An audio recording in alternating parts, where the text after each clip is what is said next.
नमस्कार समस्त को सोशल मानव चैनल को आपण मानकर हृदयपूर्ण स्वागत। पृथ्वीर विभिन्न स्थानर पुरातन इतिहास रहस्य एवं स्वाधीन गवेषणा संबंधी नूतन नूतन वीडियो पई दयाकरी आम चैनल टी सब्सक्राइब करंतु। आज आमे पुरातन इजिप्ट को अल्प समय पई छाड़ी दक्षिण गोलार्धर गोटे अल्प परिचित किंतु अत्यंत अद्भुत आश्चर्य विषय रे कथा हेबा आपणक निज चैनल सोशल मानव उपरे।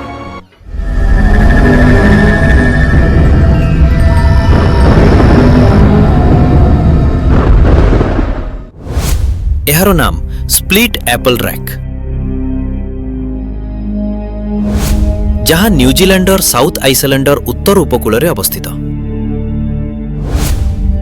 एही पत्थरटी देखिले मने हुए गोटे बड़ सेबकू केही दुई भागरे सठिक भावे काटी देइछि।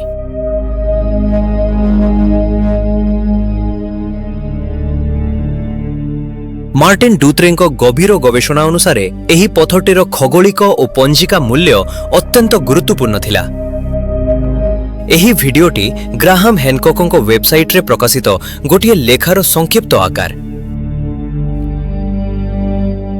तेबे प्रश्न हेउछि स्प्लिट एपल रॉक असलियत कौन?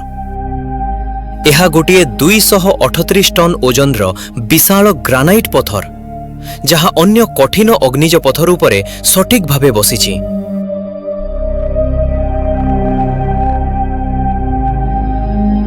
आश्चर्यर कथा हेउछि एही पत्थर ओ ताहा तळे थिबा पत्थर गुड़िक आसपासर अंचलर पत्थर ठारू भिन्न।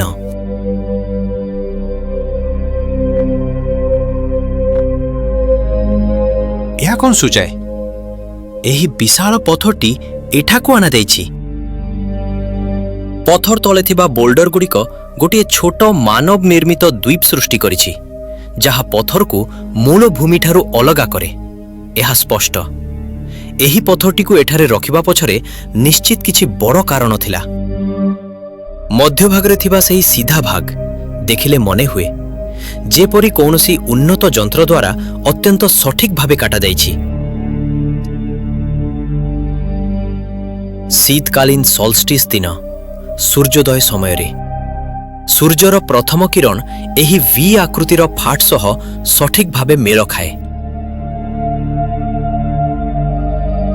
विषुव दिन रे मध्य सूर्य किरण ठीक सही फाट मध्यरु प्रवेश करे। ग्रीष्म सोल्स्टिस समय रे एठारे उत्सव होइथिला।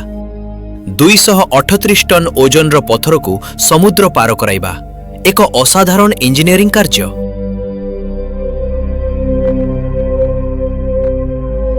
समस्त प्रमाण कहूची यह प्राकृतिक नुहे बरं गोटे पुरातात्विक रहस्य।